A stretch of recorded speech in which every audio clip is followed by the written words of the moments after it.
સુરતમાં નિલેશ કુંભાણીનો ખેલ પડ્યા બાદ હવે પંચમહાલ લોકસભા બેઠક પરના કોંગ્રેસના ડમી ઉમેદવારનો ખેલ પડી ગયો છે, જેમાં ગુલાબસિંહ ચૌહાણના ડમી ઉમેદવાર તરીકે ફોર્મ ભરનારા દુષ્યંતસિંહ ચૌહાણે 2 દિવસ અગાઉ કોંગ્રેસમાંથી રાજીનામું આપ્યા બાદ હવે આવતીકાલે તેઓ ભાજપમાં જોડાવાના છે.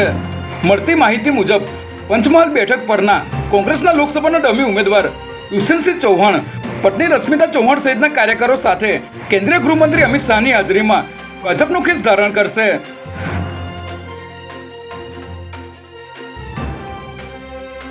હાલ અમદાવાદ શહેરમાં એએમટીએસ અને બીઆરટીએસ બસના ડ્રાઈવરો દ્વારા અકસ્માત સર્જવાની અને લોકોના જીવને જોખમમાં મૂકવાની ઘટનાઓ વધી રહી છે, ત્યારે અમદાવાદમાં બીઆરટીએસ બસનો ડ્રાઈવર ચાલુ બસે મોબાઈલમાં આઈપીએલ મેચ જોતો હોવાનો વિડીયો સોશિયલ મીડિયામાં વાયરલ થયો હતો.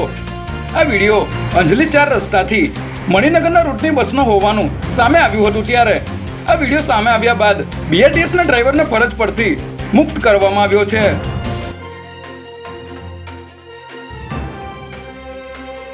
ગુજરાત હાઈકોર્ટમાં મોરબી બ્રિજ દુર્ઘટનાના પીડિતોના પુનર્વસનને લઈને સુનાવણી હાથ ધરાઈ હતી, જેમાં હાઈકોર્ટે ઓરેવા કંપનીને બરાબરની ખખડાવી હતી, તેમજ પીડિતોના પુનર્વસન માટે થતા કામથી નારાજગી દર્શાવી હતી અને કોર્ટના હુકમના અનાદર બદલ હાઈકોર્ટે ઓરેવા કંપનીના એમડીઓ સામે કન્ટેમ્પ્ટ દાખલ કરવા નોટિસ આપી હતી. હવે આ કેસની સુનાવણી આગામી 19 મેના રોજ હાથ ધરવામાં આવશે.